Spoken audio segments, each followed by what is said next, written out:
Our next speaker is equally looked up to and has made a permanent positive mark at Warwick, but also far beyond our university.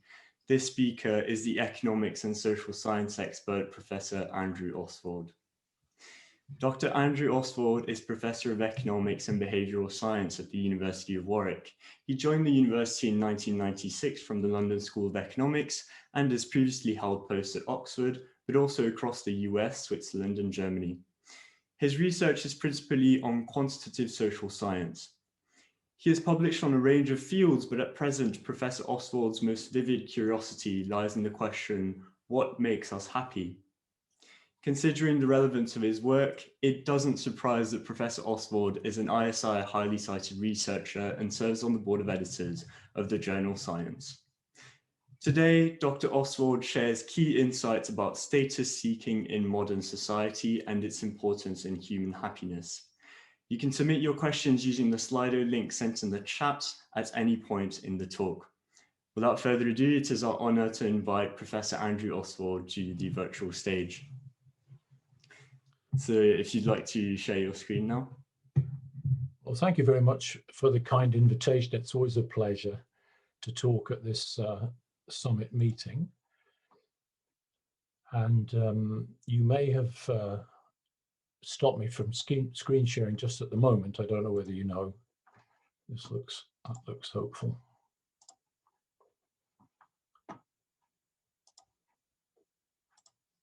Now, I'm hoping that people can see that slide. Would you be able to tell me? Yes, absolutely. Everything's working. That's great.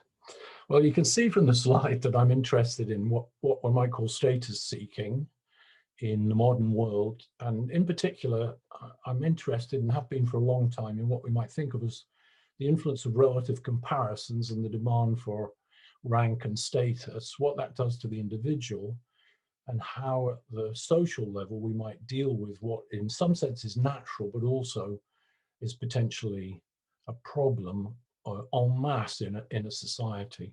I'm going to go through a number of ideas. Plenty of it will be empirical, but I suppose the conceptual one is that if we think of people as having a utility function in the way that we teach in economics, or if you prefer simpler language, kind of happiness function or equation, then there's a great deal of evidence that what matters is, for example, your relative income, my income divided by yours, for example. If that means that if we both get richer together, there's the possibility of a kind of giant neutralization, and the group won't become happier because as a person, I or you, we're getting our sense of achievement from our relative success. And of course, that it cannot be the case that everyone is relatively improving.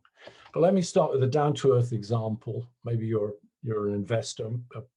Perhaps you've heard of this company or seen it in airports around the world. It's called Watches of Switzerland. This is a FTSE 250 corporation. It has a turnover of a bit over $1 billion or euros a year, a bit under £1 billion. And you see these shops. There are 16 of them in Great Britain, often in the airports.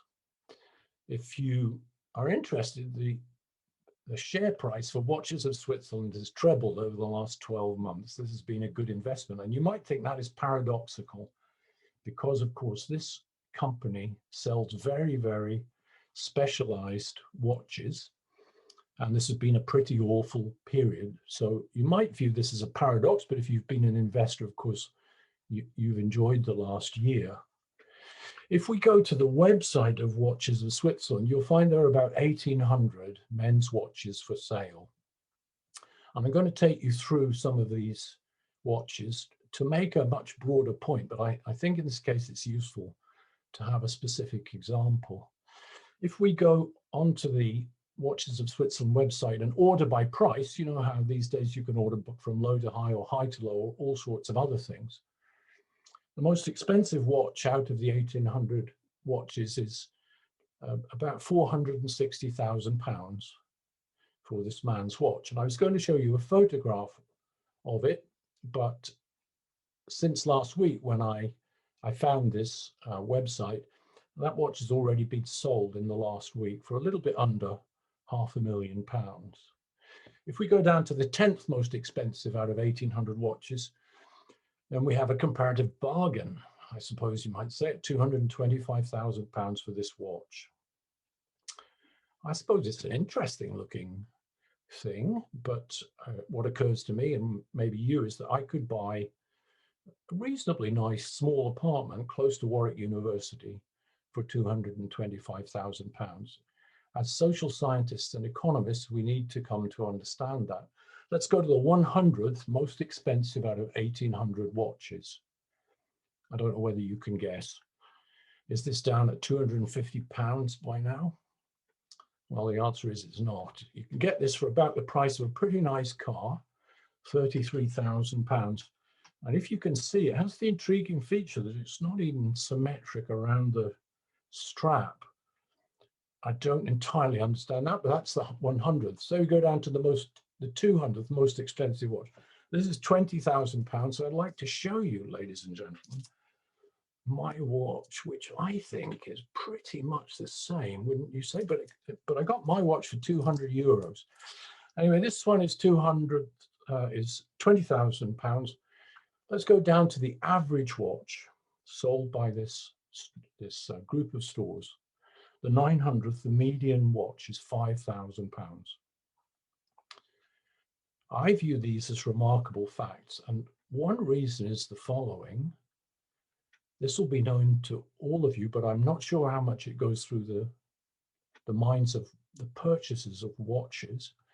And that is that all the buyers, of course, and all of us, I imagine, have mobile phones. And all these mobile phones have the time on them.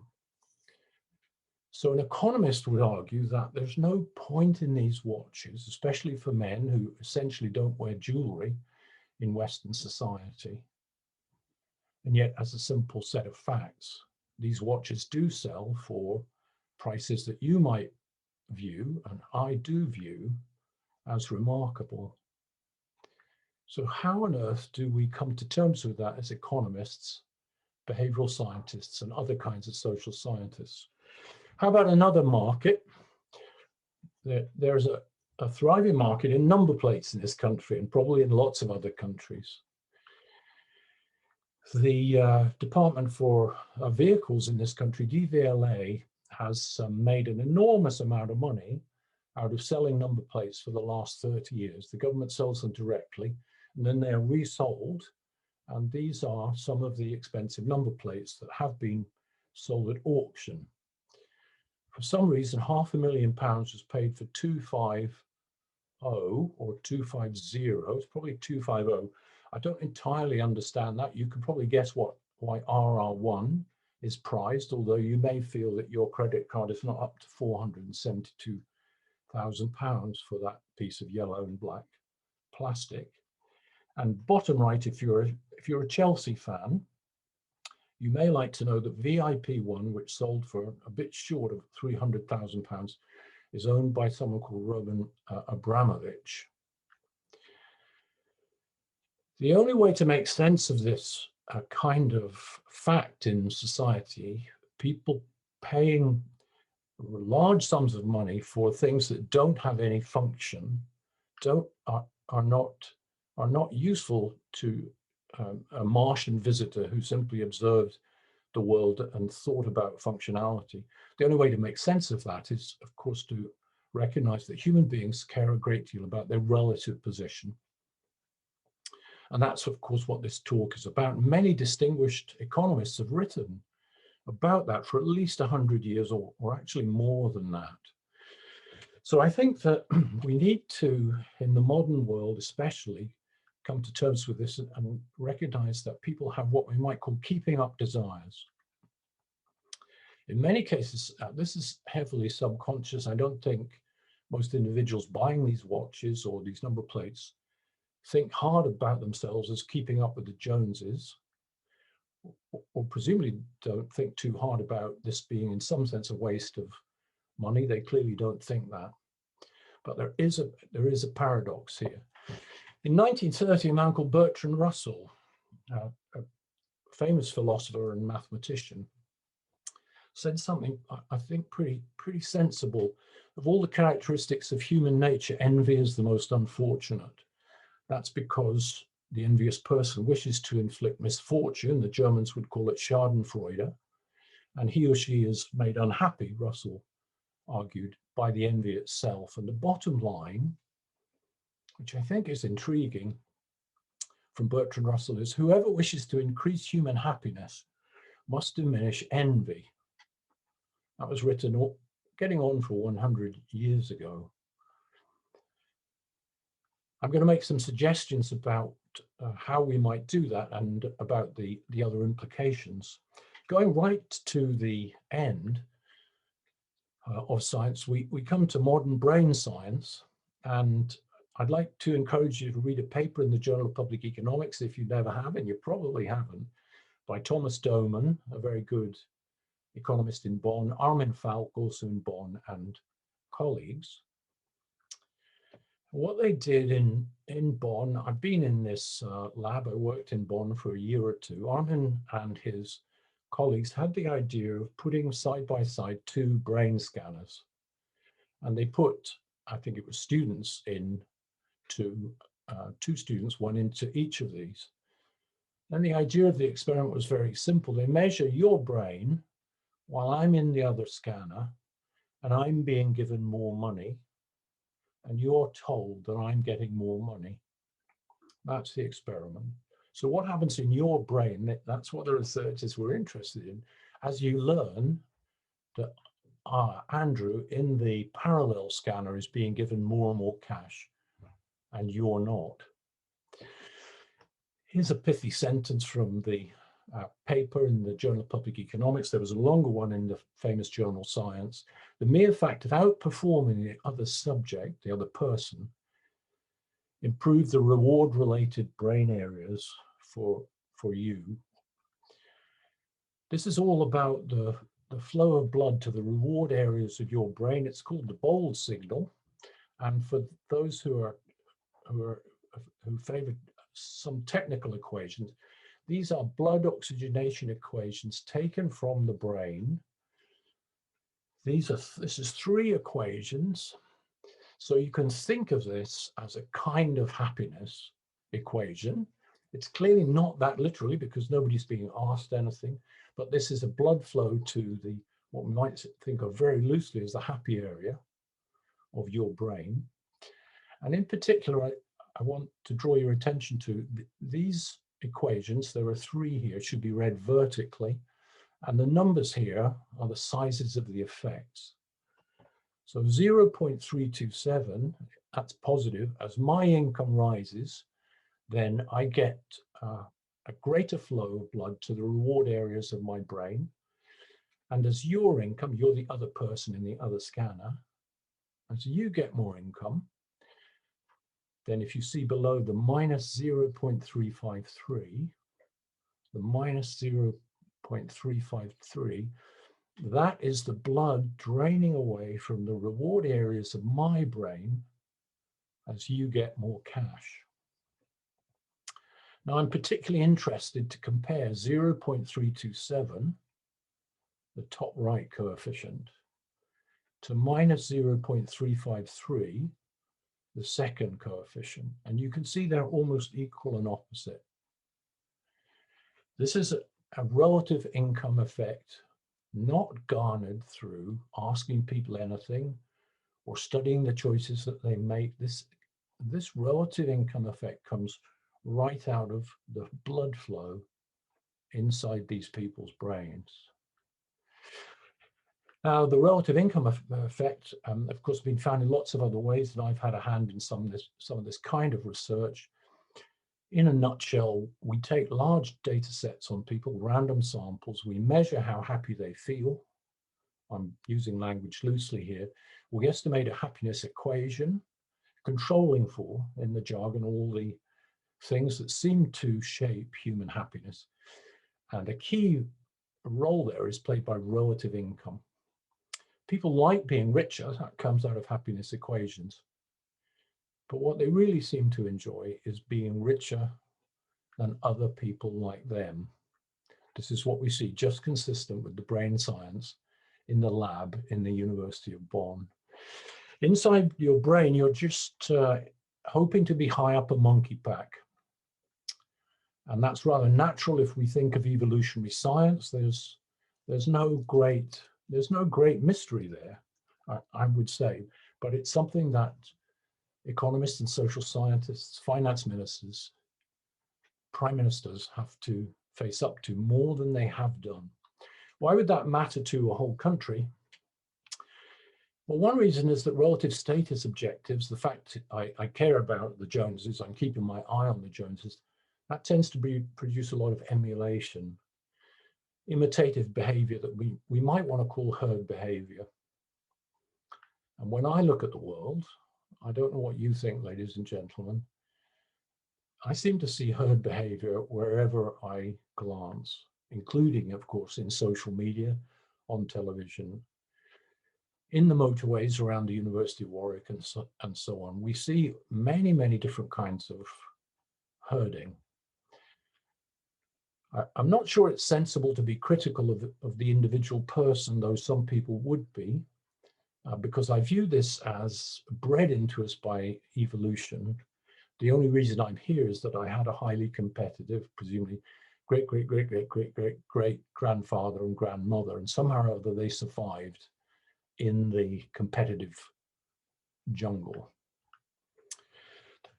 But put together, these imitation effects can be highly dangerous from an economist's point of view, because we know there are remarkable speculative bubbles, crashes and booms. Here's one in US home prices, the real price of houses in the United States. And this is really what sank the world economy around 2007, 2008. You can see from the diagram, this is the real price of US houses over 100 years. And around 2003, if you can read my horizontal axis, the real price of US houses reached a point that was higher than it had been for 100 years. And Americans kept on buying. The price doubled from that point. Then, of course, it came crashing down and mortgage-backed securities became valueless, and we had what's now called the financial crisis of 07, 08. We see these bubbles, I think that's a fair word, we see these huge spikes and troughs anyway in all sorts of markets. Bitcoin is a famous example. In May 2010, you could buy Bitcoin for 1 cent. I looked it up the other day, and the equivalent would cost you 36,000 US dollars. But we can see from the spikes, the enormous movements up and the crashes down again. And an important point to make, and this is especially for those of you who would like to be a fund manager one day or work in the financial markets around the world, is this. I picked this up in the Financial Times really just a few days ago. During speculative movements, during bubbles, Mr. Harnett, who I think I taught as a student many decades ago, but Mr. Harnett explained, I thought very usefully to the Financial Times, that fund managers feel that they need to hop on the bandwagon. This is one of the most dangerous examples of herding. And one day, if you remember this lecture or read up about the topic, maybe it will save you some money with luck. But a key point is, he pointed out there's a career risk in the fear of missing out. Now, what on earth would that mean? Well, it means that the only way to lose your job as a fund manager is to be massively out of step with the herd. If you're all losing money together, or all making money together, then your job is fine. And I think this is the problem. Relative comparisons play a big role simply in those who invest. This is an issue that goes far beyond economics. This is the hair bubble. I was part of this bubble and I had a little bit more to play with, and I'm too embarrassed to show you what I would have looked like when I was 20 years old. Once upon a time, everybody wore hats. Now they don't. Of course, there's lots of peer pressure, all sorts of social norms. There's herd behavior, emulation in a whole range of domains. If we think about the mathematics, I'm going to do this only in brief. This isn't the time. I thought I would make it a non-technical lecture. But say I'm choosing an action. My action we'll call A. And I have a utility function U. This might be choosing how much to spend on my watch. I'm going to choose A. I get some happiness directly, some utility from A, but also there's a component A minus A star, which is how nice my watch is compared to yours or what everybody else is doing. So your watch is A star, and I look at your watch and I calculate the gap, consciously or subconsciously, between how nice my watch is and how nice your watch is. And that gap through the V function makes me happy, even if I don't necessarily recognize it consciously. So UA is the direct bit of utility. And in the car case, it means maybe I could buy a fast car and I can get to Oxford more quickly. I hope you saw my sports car there. V of A minus A star, that's the indirect bit of utility. I like to be ahead of you. I like my A larger than your A star. If my car can go fast, then I feel superior to you as I drive on the M40. That's the idea. The mathematical problem looks like that. If we differentiate through to find a turning point to reach the optimal A choice of A, then that's what I find. If I differentiate through again, and I'm not going to do it tonight, then we would differentiate the direct marginal bit benefit from a nice watch, and there's the indirect status benefit from a nicer watch. There's a cost function on the NC, and we can prove, though I will not take you through the proof here, that concavity of V leads to imitation. And if V is convex from below, you'll have anti-herders, a very useful though rare group, the people who stand against the herd and who do the opposite. You can find that proof in this article written with a man called Andrew Clark, who got a first in economics from Warwick many, many decades ago, if you're interested. Why else might it matter?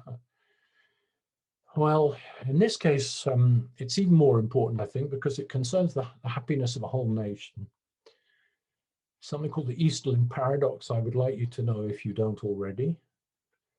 And the finding due to Richard Easterlin is this.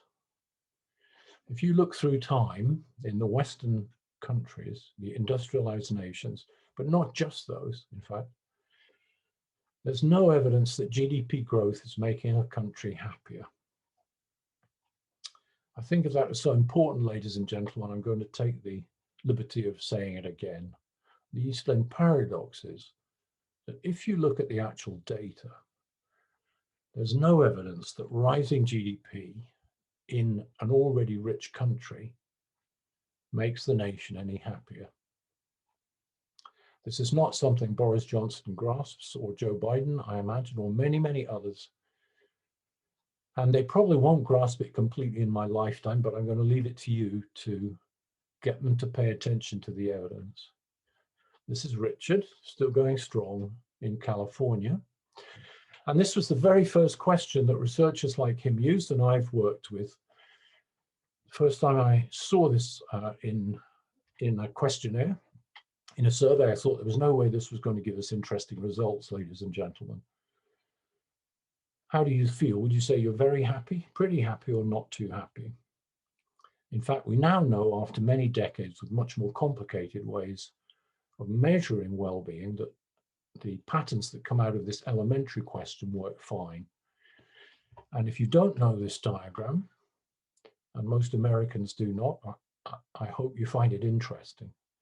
This is a plot of the average American's happiness through the years from 1972 to the end of 2016. The 2018 data I do have, but are just the same, and the 2020 data are not out yet. The key point is this. Of course, there's been an enormous growth of GDP over that period. It's probably something like sixfold, I would have to check. If we fit a trend line through this jagged blue line, of course, it slopes down. GDP growth has not made the United States happier. If anything, that nation is becoming less happy through time. And if we go to extreme distress, which my friend and colleague Danny Blanchflower and I have worked on, published just a couple of months ago in the American Journal of Public Health, things are even worse. This is a measure of mental despair over time in the USA. Here we have consistent data from 1993 to the present day. This is put very loosely. I'm not going to take you through, if you'll forgive me, the technical details, but very loosely, this is the proportion of Americans who say, every day of my life is a bad day. And that proportion has roughly doubled since the early 1990s. This is what we call extreme distress. They're given a much more complicated set of answers that they could give, but they go right to the extreme, say they have bad mental health every day of their life. To summarize, the ideas I'd like to leave you with, I hoped to, and I intend to, leave plenty of time for questions and answers, if I may. I think status seeking is everywhere. It's often subconscious. One could be critical of everybody, including me. I've got my own status concerns, every person has, even though they may value status in different kinds of dimensions. Not everybody wants to be the richest, and not everybody wants to be the tallest, not everybody wants to win the most Olympic gold medals, whatever it be. But I think presumably for evolutionary reasons that we cannot shake off, we are creatures of comparison, of relative competition, you might say. Status seeking is everywhere, I think, ladies and gentlemen. There's a chance it could impair your life if you let it. Probably the lesson for us, a bit the same as any counseling or psychotherapy message, is if you can understand this thing, understand the pressures upon you, possibly below your conscious level somewhat, then if you appreciate those, you can probably lead a better life. Certainly status seeking can get out of hand, and unfortunately there's more than one suicide every year in this country that's purely driven by status concerns, in my opinion. Many successful people unfortunately take their own life. It's not just those who are heavily disadvantaged.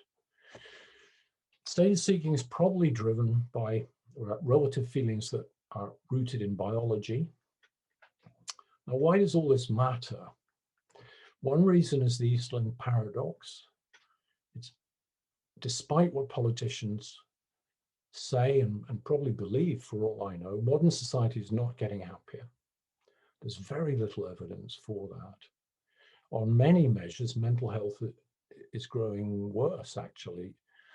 That's not to say that everything is worse in our nation through time, but overall, it is not easy to make the case that Britain or the United States or France or Australia is becoming happier through time. And as economists, and many of you will be future policymakers, it would be tremendously valuable, I think, if we could first face up to that, face up to the Easterlin Paradox, because that's the beginning of coping with it. And as a spin-off, relative comparisons, of course, are intrinsically about keeping up with the Joneses. And that, in turn, does, in my judgment, generate damaging and wasteful kinds of herd behavior. Above all, I think we have to remember the challenge of climate change and tie that into Easterlin's paradox. We know that we face, and especially your generation, your children, and your grandchildren, I will be gone by the time your grandchildren are around, but the warming of the planet is a horrible prospect, especially for your children and grandchildren, but also for you. And given that, and the fact it's driven by, in my judgment, tremendous material competition, relative comparisons pushing countries and people on and on to consume more and more, to burn more and more fossil fuel. My suggestions are the following, then I'll broadly speaking, I'll throw it open for discussion. I would recommend that we consider restricting what you might call status goods advertising in modern society. We no longer allow cigarettes to be advertised because we know they're extremely bad for people. In my judgment, one day, it will not be during my lifetime, I imagine, but one day society will recognize that allowing endless advertising for status goods that only bring relative happiness is not a sensible or equitable thing to allow, because everybody purchases them, spending far more money than is optimal for the society. Everybody's trying to get ahead of their neighbor. Unfortunately, their neighbor then buys the faster BMW too, and so on. I suggest that we try to restrict advertising of status goods because of the bad externalities on human happiness that they generate. And somewhat related, I believe that, bearing in mind climate change, it would be hugely advantageous to our planet if we could foster what you might call green status. At the moment, the average youngish man or woman, in my judgment, and probably my age group as well, consciously or subconsciously believes that success is having a very fast car and a large Manhattan apartment and flying to Barbados for long holidays and so on, many other activities that generate fossil fuel emissions. In an ideal world, I'd like to see us foster green status activities as what are prized for status. Then the externalities would not be damaging to the climate. Otherwise, are we really sure we want to live like this, looking over our shoulders all the time at what our neighbor has, polluting the world, trying to generate more and more stuff, running faster and faster, out-competing our neighbors, our work colleagues, commuting further and further distances in the pursuit of money to get a faster car than my neighbor, and so on. Here's an interesting question, but just before I close. Which occupations in this country produce the people who are happiest? Which occupations are happiest? Well, it turns out, if you see in the center of this diagram, that this is from the Office for National Statistics, we have gross annual salary on the horizontal axis up to about £120,000. Maybe you can see the red dot almost in the center, ladies and gentlemen, of this scatter plot, with economists and statisticians there. And on the y-axis, that's about a happiness level of, I don't know, 7.5 maybe. This is on the ONS happiness scale. You can see that economists and statisticians have about the same life satisfaction as those who run play groups for children, the play workers. To start to end, the natural environment, in my judgment, is not a rival good like sports cars. We can all enjoy the natural environment, and Professor Dasgupta from Cambridge the other day produced a report emphasizing the value to our country and planet of the value of nature with a capital N. The natural environment is not a rival good. We can all enjoy it together. It's not about relative comparisons. And that makes it intrinsically more valuable as a group outcome than sports cars or watches for £100,000. How can we foster green status? Well, we're going to have to put our mind to that. I think that's an important part of helping to save the planet at a reasonable temperature for my grandchildren, your children, and others. I'm going to stop there, ladies and gentlemen. That's 35 minutes. I hope that's about right. And I'd be delighted to throw it open for questions. And with luck, I may be able to, well, perhaps I'll just leave that up for a second. If my hosts can hear me, then Absolutely. How does that sound? Yes, that was a really good presentation. Thank you. I don't know if you'd like to keep your presentation up there as you wish, I suppose, but if you'd like to close it, that's fine as well. Yeah, let's escape that. Then I get bigger on your screen, I imagine, do I? Let's see if we can get it. Yeah, how do I actually do that? Well, why don't we take some questions while I'm thinking about all these figuring that out, yeah. I think it's a green button, by the way. Green button at the bottom of your screen. Stop sharing. Yeah, it's not a green button on mine, but with luck, yeah, that'll do it. Okay. Yes. Do go ahead. The first question about the start of your talk is regarding the neurological results that you were referring to. Are those results different between people and particularly between countries, or is it the same things that make us happier everywhere? Yeah, we don't have brain science results for any other country, or at least on that exact experiment, other than Germany, to the best of my knowledge. There's brain science work going all over the world, and we have some equivalents.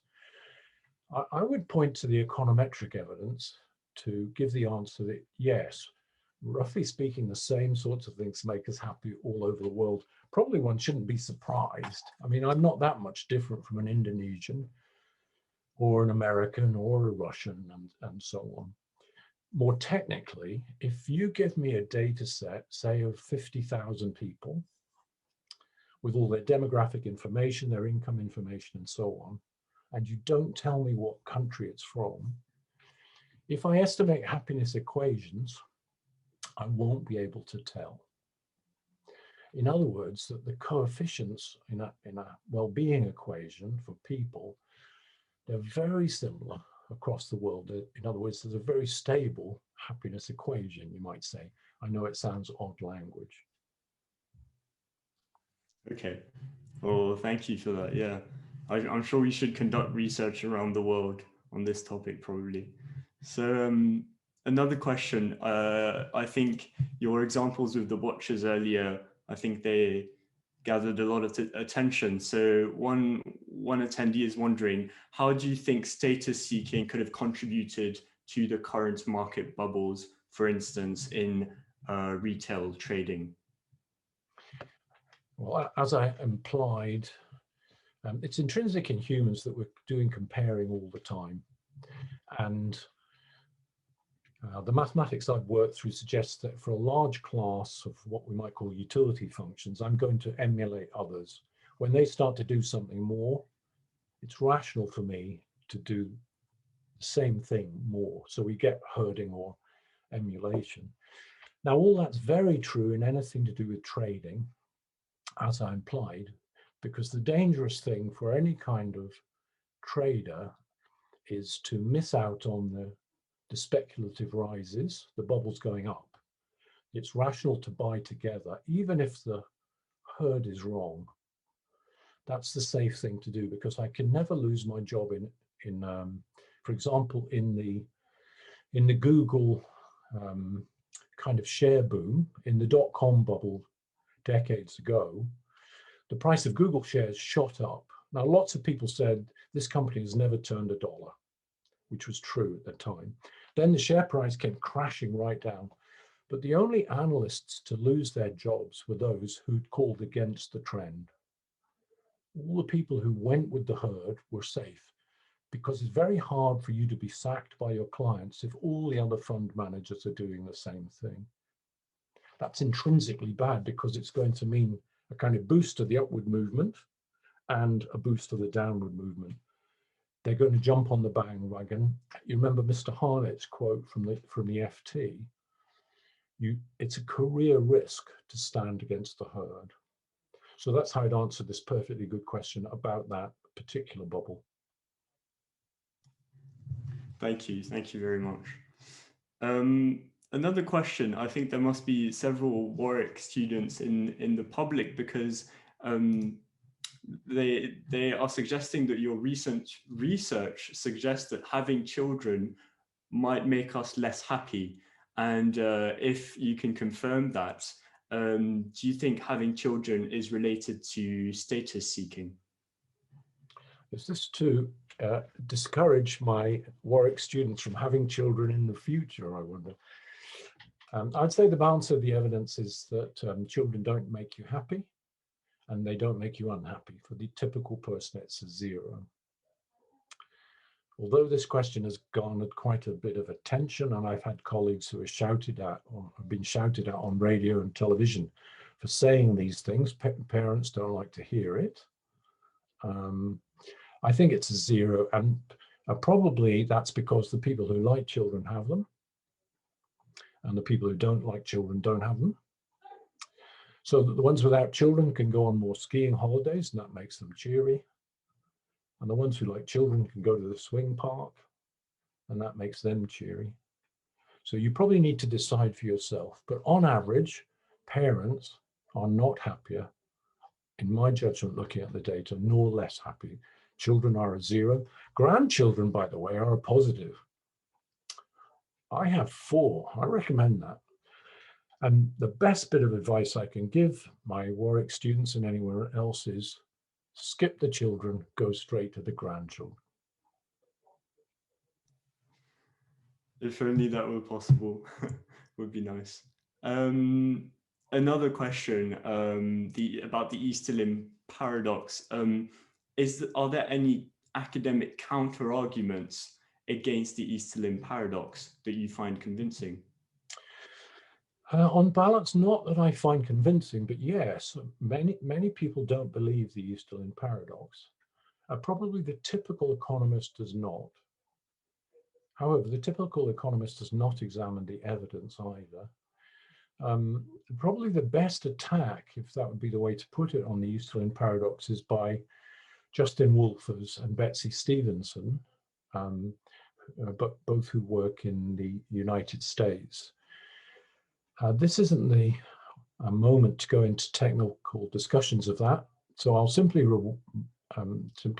mention that Stevenson and Wolfers do a very careful paper, and they conclude that Easterlin is wrong. My judgment, looking at the data and their arguments, is that they're incorrect, and that the balance of the evidence favors Easterlin. One simple reason to believe that perhaps is the work that I've done with Danny Blanchflower, just published a couple of months ago in the American Journal of Public Health, where we find that distress is actually rising strongly in a rich country like the United States. And that is very hard to square. I mean, that's like a worse version of Easterlin. It's very hard to square with the notion that improving life through material things is going to work. Thank you for that. And actually, this is a personal curiosity, is knowing all this research, the research around the Easterlin Paradox and the diminishing returns has been around for a while. So why do we continue striving to reach those highest levels of incomes? Why haven't we realized that doesn't lead to that much happiness anymore, actually? Yes, there's a conflict here between the individual level and the societal level. It's pretty rational to try to be top of the monkey pack for a person.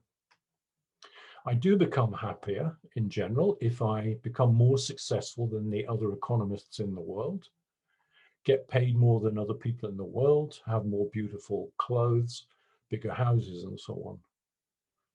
We are creatures of relative comparisons, and people enjoy status acquirement.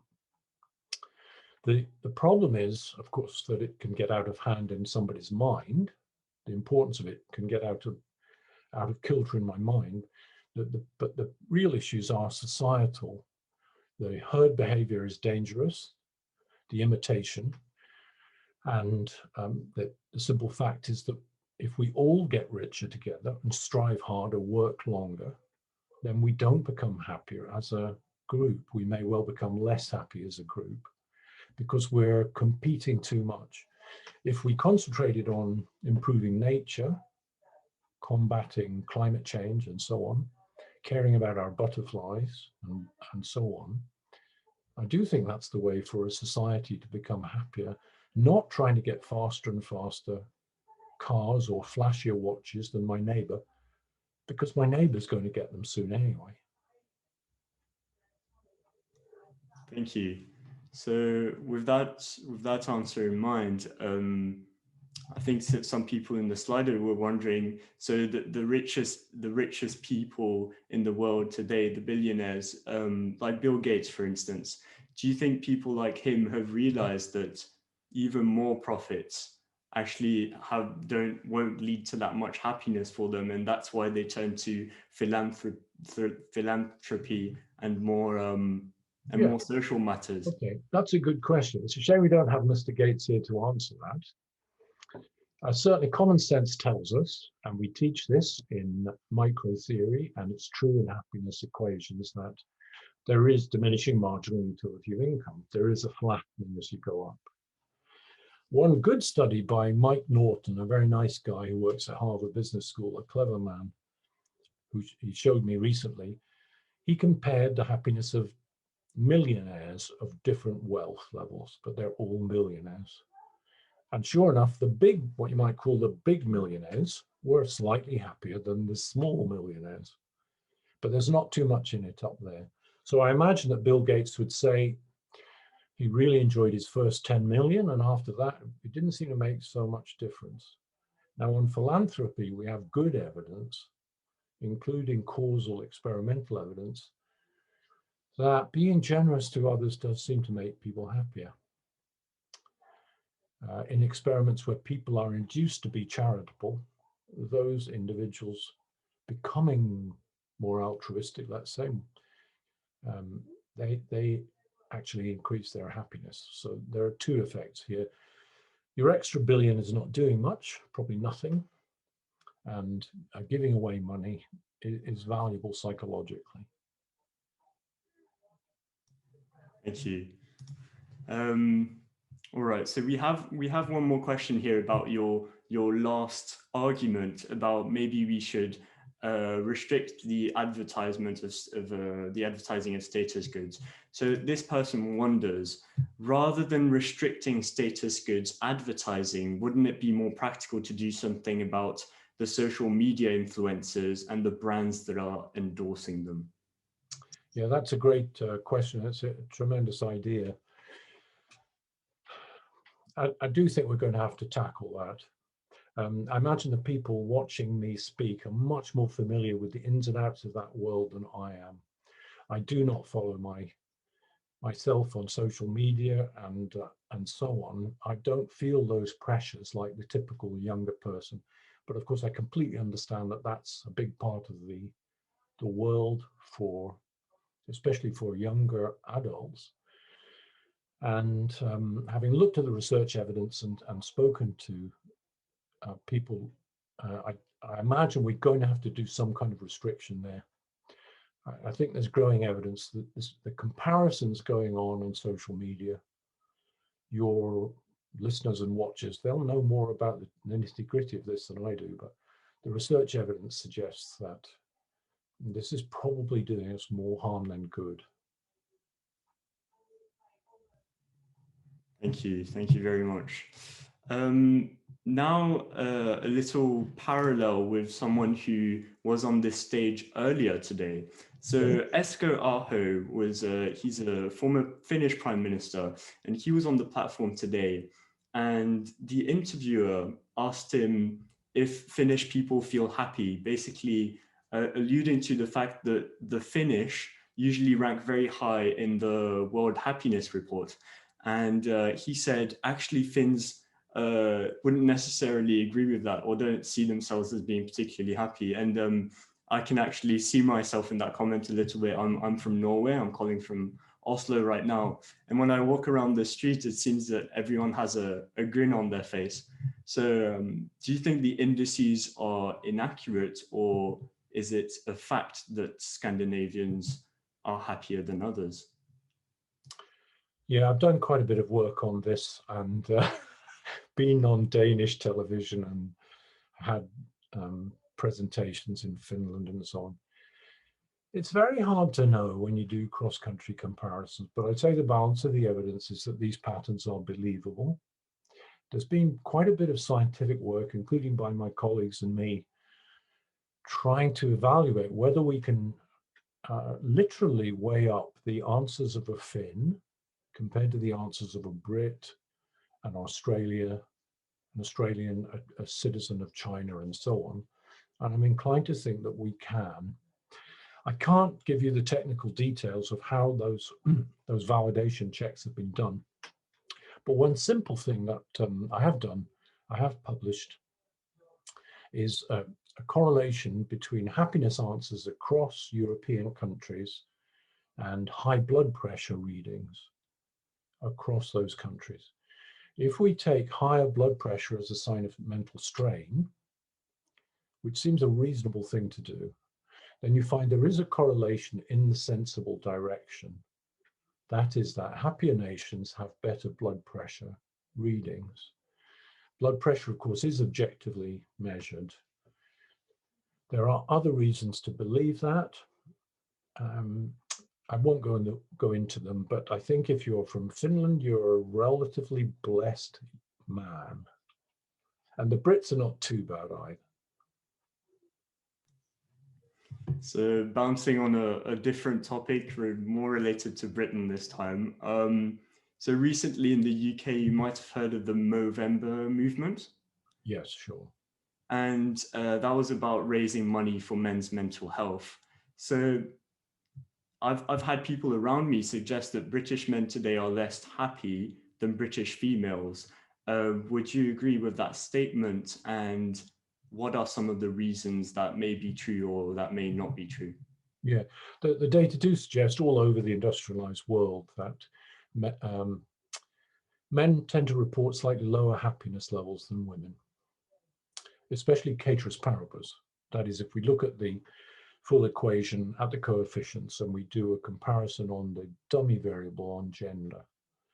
However, the difference is very small, and there's one offsetting fact to bear in mind, and that is that at the extreme end, I'm afraid we do know that females tend to suffer more extreme mental anguish, especially younger.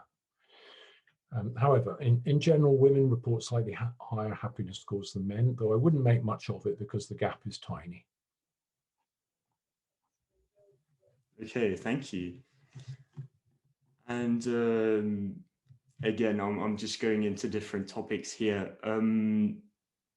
So given that life has become more isolated during the pandemic, we're working from home, we're studying from home, do you think that individuals amid COVID-19 are placing less weight on status seeking? I don't know that. It's a very fair question. It's an interesting research hypothesis to look into. I think status seeking is very deep inside us. We're not going to shake it off. 1,000 years from now, we won't have shaken it off. So we have to harness it in ways that are good for our society and the planet. And that brings me back, of course, to the idea of we need to foster green status as a way of getting higher status in the world.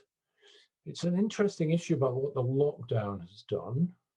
As your listeners and viewers will know, in many ways there was less opportunity for, let's say, showing off with your clothes or your cars or whatever the heck people get status from. So a lot of that was restricted. But I think as soon as the vaccines are out and so on, all of that will go back. Humans love their status symbols. We just have to face up to how we deal with that as economists and prime ministers. Again, thank you. Another question that people have been wondering about, maybe this is a market enthusiast. They are wondering if the opportunity to show off to others, like with a watch or in any other way, the opportunity to show off to others, does that act as a motivator for people to work harder in life and thus increase innovation? Should we not let the market forces decide in this context? If there was really good evidence for that, I would certainly pay attention to it. It would depend what the innovation was in. It might concern me if what it led to was innovation to produce even more material things that just gave humans other ways to compete for status in a dangerous way for the whole group. I have looked with my colleague Redzo Mudsic, who works in Warwick Business School. I have looked at envy and published a paper where we asked the question, might envy be good because it's a motivator? Anyway, our data, which followed thousands of people through time, found that the envious ones didn't become richer, the envious ones didn't become happier, and so on. So although we tested for it, and it's worth testing for, you know, we asked the research question, does envy have a good side? Do the relative comparisons have benefits? We were not able to find any upside on that. Maybe other researchers will find something different. It's worth bearing in mind, and certainly ambition has a payoff to society in principle, but it depends in what sphere people put their ambition. Thank you. That's interesting that you've done some research on that. I'd like to read it. All right, so since we're nearing the end, I think we'll wrap up with a last more personal question. Maybe there are some people in the audience wondering about career paths, because they are wondering what led you to specialize in the economics of happiness. I get asked this a lot, and it began 30 years ago. It's easy to make up stories in your head and to create patterns that at the time weren't there. I did lots of conventional economics before that and unconventional economics before that as well. My colleagues and I ran the first conference on the economics of happiness in London in 1993, and essentially nobody came. The hall was essentially empty. It just seemed to me that what could be more interesting? It is just common sense to study human happiness. Only feelings matter. This is a difficult lesson for economists. Most economists in the world don't believe me or don't grasp it, but it's just common sense. So that's why I work on it. It's obviously important. And why would anybody work on anything else except for caring about the non-human animal world? That would also be fine. No, that's an absolutely reasonable answer, and I agree with you. Certainly a topic we should think even more about, the economics of happiness. So thank you very much for being on the platform today. Very enjoyable interview. So with that, I'll say bye-bye. And we hope to see you at another moment, maybe on the platform in some of the next summits, maybe. Thank you, and congratulations to all the organizers. You're a fantastic credit to our university, and I hope many people from other universities have enjoyed the results of your energy. Thank you very much, sir. All right, bye-bye. Good night.